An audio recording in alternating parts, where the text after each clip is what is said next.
कि आप लोगों ने पढ़ा संधि और वर्णमाला, हमारा तीसरा नया टॉपिक है विराम चिन्ह, जिससे बहुत खास 2 ही क्वेश्चन पूछे जाएंगे, लेकिन पूछे जरूर जाते हैं। यह भी हमारा नया टॉपिक बहुत ही इम्पोर्टेंट, बहुत ही अच्छा और आसान तरीके से आप लोग पढ़िए। हम पढ़ाते हैं, लेकिन आप लोग भी वादा करिए कि आप लोग उसे अच्छे से पढ़ेंगे और रिवाइज करेंगे, नोट करने की भी कोशिश करेंगे। हमारा यह टॉपिक क्या है? विराम चिन्ह। विराम चिन्ह पहले हम समझते कहते किसे हैं। विराम चिन्ह उसे कहते हैं कि जैसे सेंटेंस को पूरा करने के लिए हम एक साथ कोई सेंटेंस पूरा नहीं कर सकते हैं, बीच में उसको ठहराव देने के लिए हम विराम चिन्ह का प्रयोग करते हैं। हमारे विराम चिन्ह कई प्रकार के हैं, उनके विषय में भी हम लोग पढ़ेंगे। और अब हम चलते हैं कि विराम चिन्ह कहते किसे हैं, पहले उसे हम देखते हैं। तो आइए देखिए विराम चिन्ह किसे कहते हैं, नोट जरूर करिएगा। भाव की अभिव्यक्ति,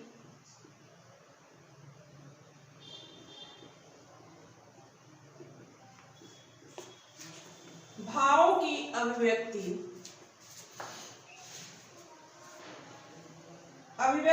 करते समय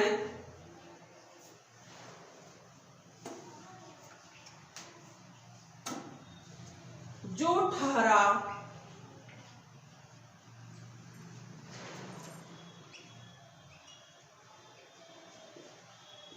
लिया जाता है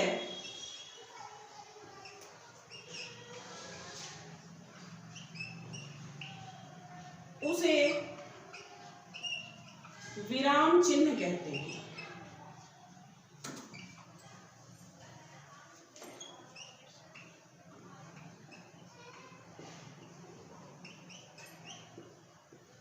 विराम चिन्ह कहते हैं। दूसरा पॉइंट है, लिखिएगा जरूर, विराम चिन्ह वाक्य के पद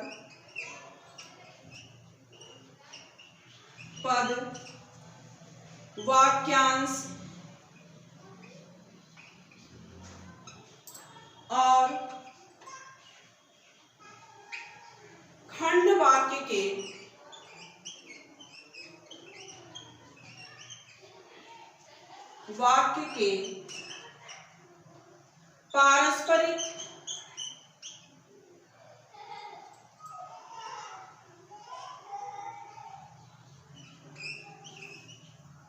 पारस्परिक संबंध सूक्ति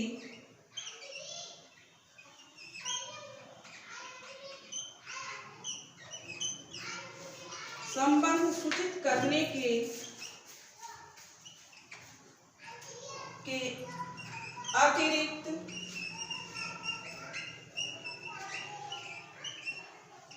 अतिरिक्त उनके अर्थों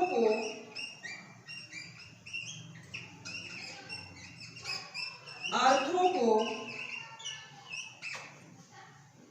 विधिवत स्पष्ट करते हैं।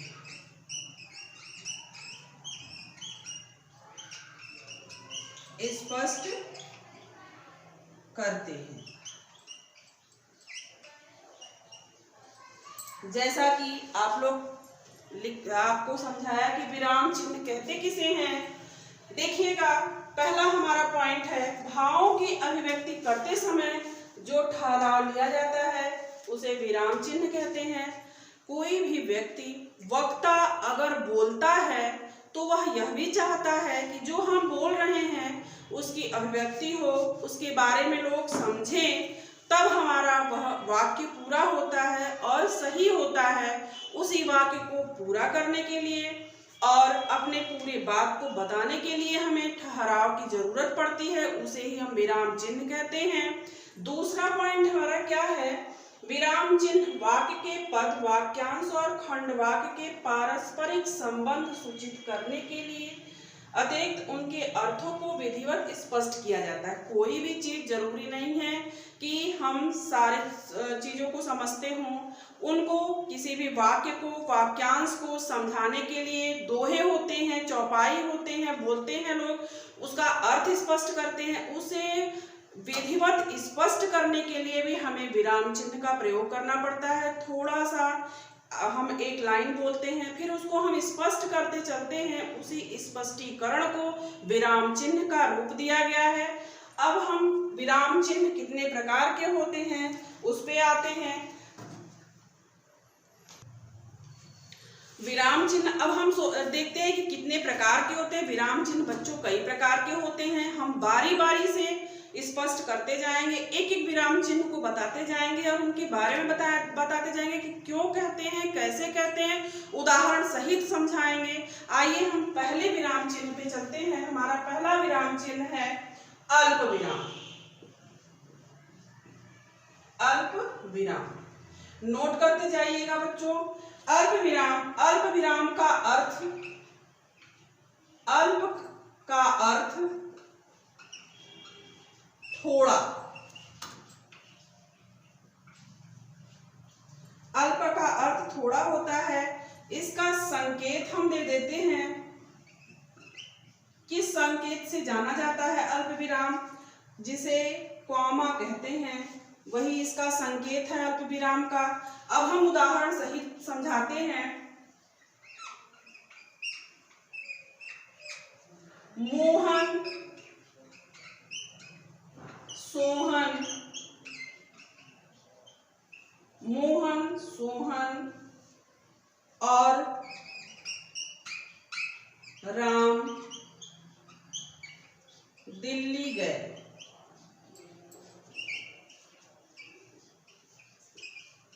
मोहन, सोहन और राम दिल्ली गए। उदाहरण फिर से देखिएगा। मोहन, सोहन और राम दिल्ली गए। तो हम इसे अगर हम सही बोलेंगे, ठहराव नहीं लेंगे, तो हमें कहना पड़ेगा मोहन और सोहन और राम दिल्ली गए। हम उसे स्पष्ट करने के लिए अल्प विराम का प्रयोग करेंगे। मोहन, जहाँ पे जैसे कि एक नाम के बाद दूसरा नाम, एक चीज के बाद दूसरा चीज स्पष्ट करने के लिए हम अल्प विराम का प्रयोग करते हैं। जैसे मोहन के बाद सोहन को हम स्पष्ट कर रहे हैं, इसलिए यहाँ पे अल्प विराम का प्रयोग होगा। यह आपका अल्प विराम का उदाहरण था पहला। दूसरा, सुनो सुनो,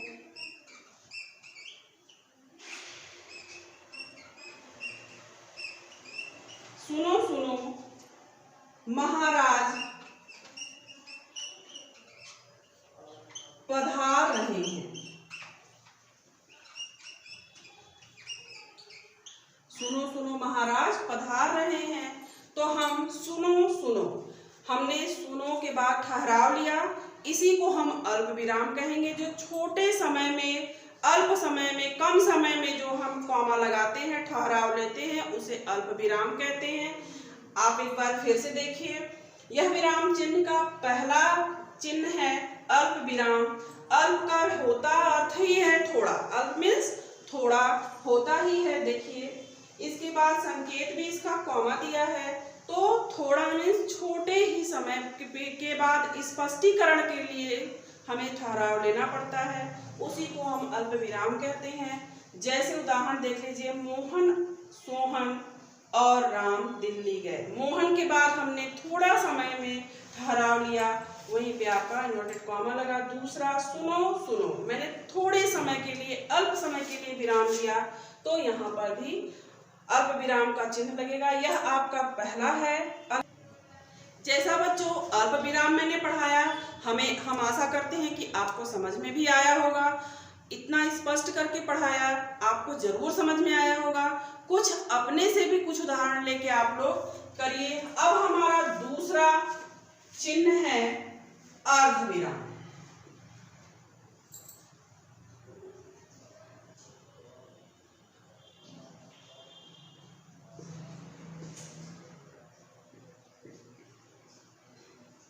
अर्धविराम, अर्धविराम कहते किसे हैं? देखिए ध्यान दीजिएगा।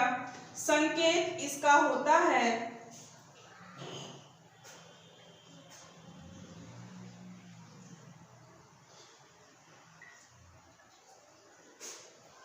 संकेत, ध्यान दीजिएगा, नोट भी कर लीजिएगा कि अर्धविराम का संकेत क्या है।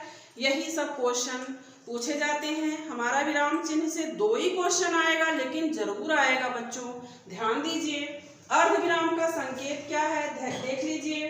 अब कहते किसे हैं, जब पूर्ण विराम की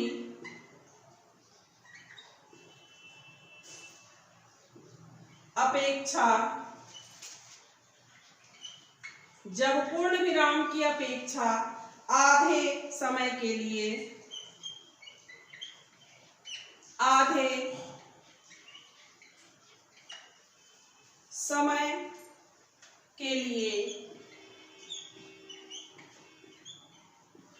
बोलते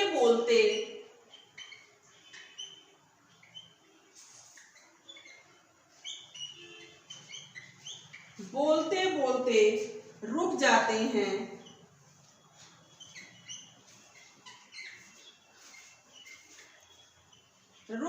हैं, उसे अर्ध विराम कहते हैं।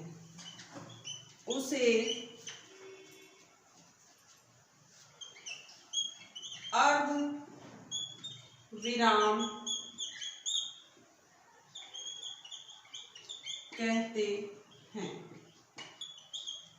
किसे हम अर्ध विराम कहते हैं? जब पूर्ण विराम की अपेक्षा, पूर्ण विराम मतलब पूरा सेंटेंस जहां खत्म होता है, एक सेंटेंस जिसमें हम एक सेंटेंस में पूरी बात कह लेते हैं, वहां पूर्ण विराम कहते हैं। उस पूर्ण विराम की अपेक्षा आधे समय के लिए बोलते बोलते रुक जाना, उसी को अर्ध विराम कहा जाता है। उदाहरण जैसे देख लीजिए,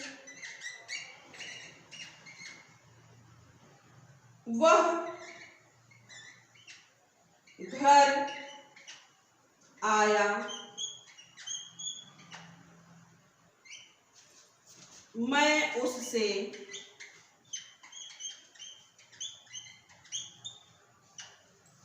नहीं मिल पाया।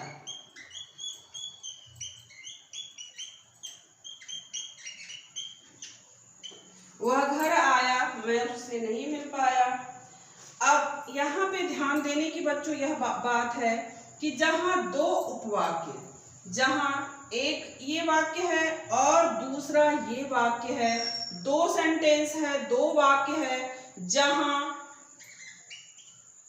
2 उपवाक्य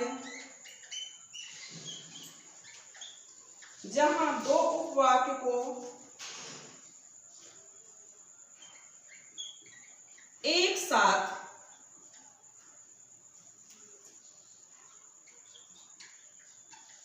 जोड़ते हैं, वही इसका प्रयोग किया जाता है ना। जहां 2 उपवाक्य को, यहाँ उदाहरण में देखिए आपका 2 उपवाक्य है, कैसे? वह घर आया, यहाँ पे एक सेंटेंस आपका खत्म होता है कि वह घर तो आया, मैं उससे नहीं मिल पाया। दूसरा आपका उपवाक्य है कि मैं उससे नहीं मिल पाया। ये 2 उपवाक्य के बीच में जो लगता है उसे ही हम अर्ध विराम कहते हैं। एक उपवाक्य हम बोल के खत्म करेंगे तब तो दूसरा शुरू करेंगे। अब हम इसको स्पष्ट करेंगे। बार बार कहा जा रहा है कि विराम चिन्ह वाक्यों को स्पष्ट करने के लिए दिया जाता है, लगाया जाता है, ठहराव के लिए लगाया जाता है और स्पष्ट करने के लिए भी लगाया जाता है। तो यहाँ पे 2 उपवाक्य हैं, उनको स्पष्ट करने के लिए लगाया जा रहा है। वह घर आया, यह पहला उपवाक्य है कि कोई भी व्यक्ति घर आया, एक सेंटेंस खत्म हुआ। दूसरा सेंटेंस मैं उससे नहीं मिल पाया, यह आपका वाक्य, एक वाक्य पूरा हुआ और 2 उपवाक्य को जोड़ा गया। एक ही व्यक्ति से संबंध है लेकिन 2 उपवाक्य हैं, यहाँ पर 2 उपवाक्यों को स्पष्ट किया जा रहा है, इसलिए आपका यहाँ पे अर्ध विराम का चिन्ह होगा। अब यह दूसरा आपका अर्ध विराम था। अब हम तीसरे विराम चिन्ह पे आते हैं। हम जैसा कि हम लोग तीसरे विराम चिन्ह पे आ गए। तीसरा हमारा विराम चिन्ह है उपविराम। उपविराम नाम से ही स्पष्ट हो रहा है कि उपविराम मतलब अपूर्ण विराम। जैसे इसके पहले मैंने बताया अर्धविराम में कि दो उपवाक्य को जोड़ करके जो सेंटेंस बनता है वह जो उसमें लगता है चिन्ह उसे अर्धविराम कहते हैं। जैसा कि पूरा सेंटेंस तो पूरा दोनों उपवाक्य के साथ मिलकर हुआ कि वह आया मिलने और हम उससे नहीं मिल पाए, तो वह एक ही सेंटेंस हुआ, लेकिन वाक्य दो हुए। उसी तरह जो है मतलब अधूरे हैं वाक्य, दो उपवाक्य मिलकर के पूरा हुआ, एक उपवाक्य हमारा अधूरा ही रह गया, वहां पे अर्धविराम का चिन्ह लगेगा। अब उपविराम किसे कहेंगे? उपविराम भी मतलब एक सेंटेंस अधूरा है उसे ही उपविराम कहेंगे। अपूर्ण विराम, अपूर्ण विराम का संकेत क्या है? यह अपूर्ण विराम का संकेत है, बार बार ध्यान दीजिएगा बच्चों, यह अपूर्ण विराम का संकेत है, इसे ध्यान से नोट करते जाइएगा। बार बार कह रहे हैं कि नोट भी करते जाइएगा, आप लोग के लिए यह इसी तरह से क्वेश्चन बना के पूछेगा। अब हम कहते किसे हैं? एक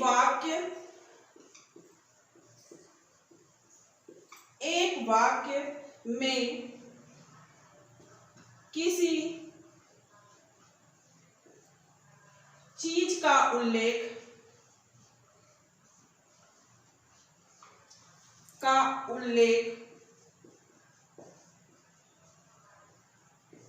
हो, उसी शब्द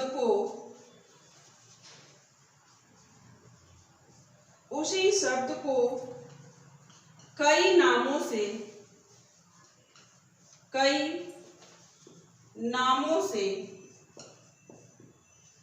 जाना जाता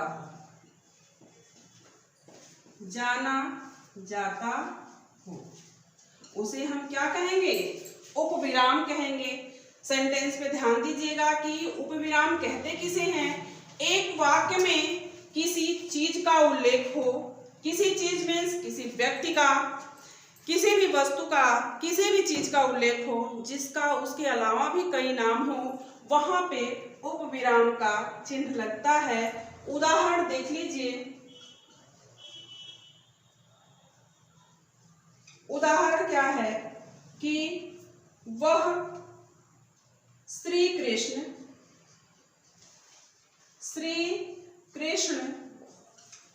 के कई नाम हैं। श्री कृष्ण के कई नाम हैं मतलब आगे हमें लिखना है कि क्या क्या इनके नाम हैं।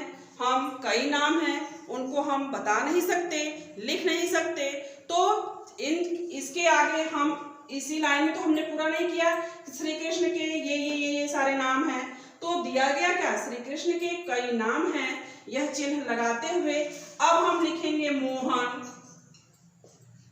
श्याम, चितचोर,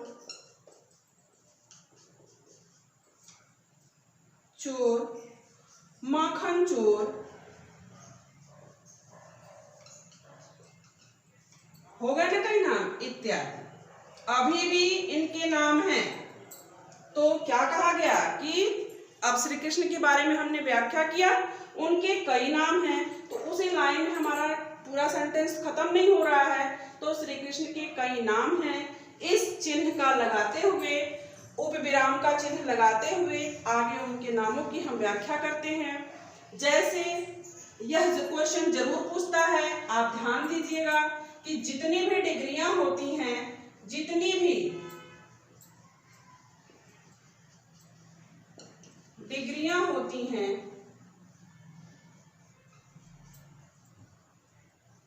हैं उसमें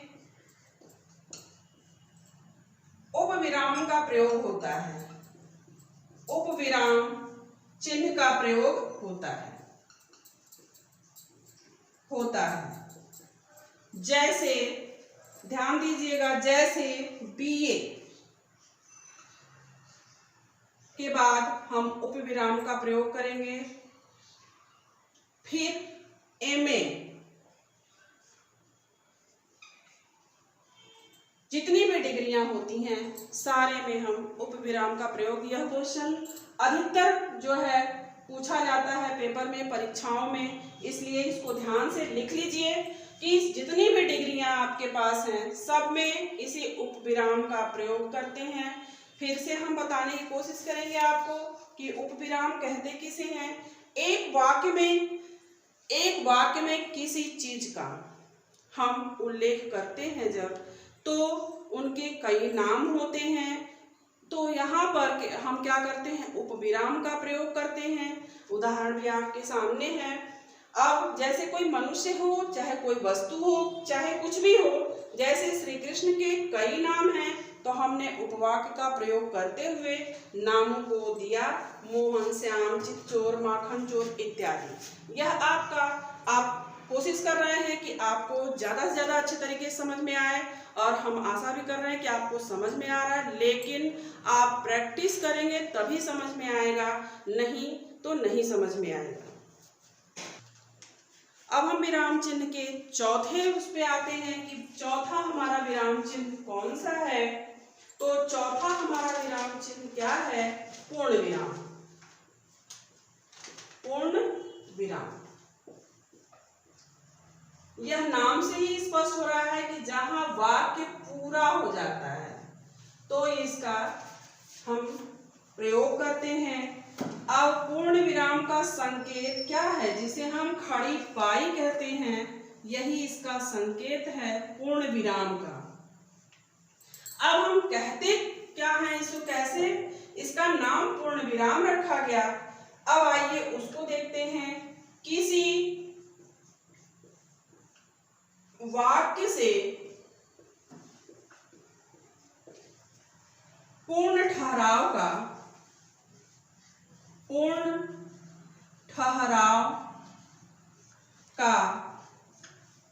पता चले, वहीं पर पूर्ण विराम लगता है, वहीं पर पूर्ण विराम लगता है।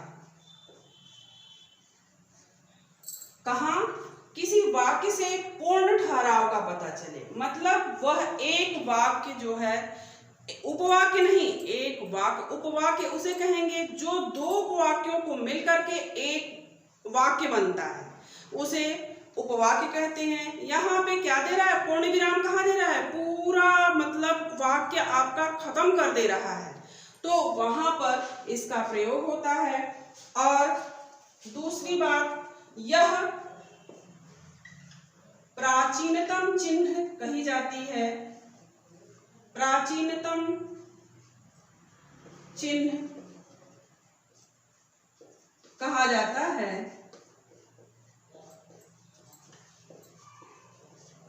क्यों कहा जाता है, आप रामायण लीजिए, चाहे महाभारत उठाइए, उसमें आप कहीं अल्प विराम, उपविराम किसी का चिन्ह नहीं पाएंगे, आप पूर्ण विराम का ही चिन्ह पाएंगे, इसीलिए इसे पूरा प्राचीनतम चिन्ह कहा जाता है। यह क्वेश्चन भी पूछता है, आप नोट भी करते जाइए, यह प्राचीनतम चिन्ह कहा जाता है।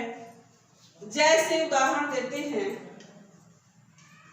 मतलब हमारा वाक्य पूरा आपको समझा दे रहा है कि यह वाक्य यह चीज कहना चाहता है, वहीं पे पूर्ण विराम का प्रयोग करते हैं। जैसे कि हिंदी हमारी राष्ट्र भाषा है, हिंदी हमारी राष्ट्रभाषा है। अब यहाँ पे हम पूर्ण विराम का प्रयोग किए, क्यों किए बच्चों, क्योंकि यह सेंटेंस पूरा बता दिया कि हिंदी हमारे देश की, यह सेंटेंस पूरा बात अपना कह दिया, क्लियर कर दिया कि हिंदी हमारे भारत की, हमारे देश की राष्ट्रभाषा है। यहाँ पे आपका पूरा वाक्य खत्म हो गया इस लाइन में, तब यहाँ पे आपका पूर्ण विराम लगेगा। जैसे कि आम्रपाली, अब यहाँ पे देखिए पूर्ण विराम दोनों जगह लग रहा है, क्यों लग रहा है, आम्रपाली ने नृत्य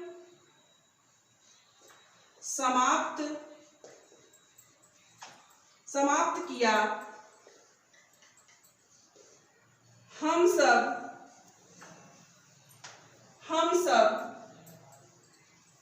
वहां से चल दिए। यह दो वाक्य तो है, लेकिन पूरा वाक्य बता रहा है कैसे पूरा सेंटेंस खत्म कर रहा है। अपना आम्रपाली ने नृत्य समाप्त किया, मतलब वो जो काम कर रही थी वह अपना काम खत्म कर दी। वाक्य पूर्ण विराम वही लगता है जहां पे वाक्य कह रहा है कि यह बात अब यहाँ पे समाप्त हो गई। तो यहाँ पे आम्रपाली ने नृत्य समाप्त किया, उसका नृत्य समाप्त हो गया, उसकी बात, उसका नृत्य समाप्त हो गया, खत्म हो गया है, इसलिए पूर्ण विराम का चिन्ह लगा। हम सब वहां से चले गए, यह भी जब भाई नृत्य समाप्त हुआ तो हम सब वहां से चले गए, सब जब चले गए तो वह भी वाक्य समाप्त हो गया। इन दोनों वाक्य में पूरा समाप्ति दिखा रहा है, इसलिए यहाँ पे पूर्ण विराम का चिन्ह लगेगा। आप फिर से देखिए पूर्ण विराम कहते किसे हैं। पूर्ण विराम का संकेत आपका क्या है? खड़ी पाई जिसे आप लोग कहते हो। अब कहते किसे हैं? किसी वाक्य से पूर्ण ठहराव। किसी वाक्य से पूर्ण ठहराव मीन्स पूरी बात, वह वाक्य पूरी बात आपको क्लियर कर दे रहा है, पूरी बात बता दे रहा है। वहां जब ठहराव लगता है तो वहां पे पूर्ण विराम का चिन्ह लगता है, और यह प्राचीनतम चिन्ह कहा जाता है। बार बार कह रहे हैं बच्चों, इससे क्वेश्चन पूछता है। यह प्राचीनतम चिन्ह इसलिए कहा जाता है क्योंकि यह प्राचीन जमाने से लगाते चले आ रहे हैं लोग, और कॉमा, अर्ध कॉमा, अल्प विराम यह सब नहीं लगा है। आप रामायण उठा के देखिए, महाभारत उठा के देखिए, आपको पूर्ण विराम का ही चिन्ह आपको नजर आएगा, इसीलिए इसे कहा जाता है प्राचीनतम चिन्ह। अब हम उदाहरण पे आते हैं। हिंदी हमारी राष्ट्रभाषा पहला उदाहरण है। तो हिंदी हमारी राष्ट्रभाषा है, ये सब जानते हैं। तो यहाँ पे हमारा वाक्य खत्म हुआ, इसलिए आपका पूर्ण विराम का चिन्ह लगा। हमें आशा है कि आप लोगों को समझ में आ रहा है। अब हम एकदम क्लियर करके बताते जा रहे हैं कि पूर्ण विश्वास है कि आप लोगों को समझ में आ रहा होगा। अब हम अगला चिन्ह अगले वीडियो में आपके साथ मिलेंगे नए चिन्ह के साथ। तब तक के लिए धन्यवाद।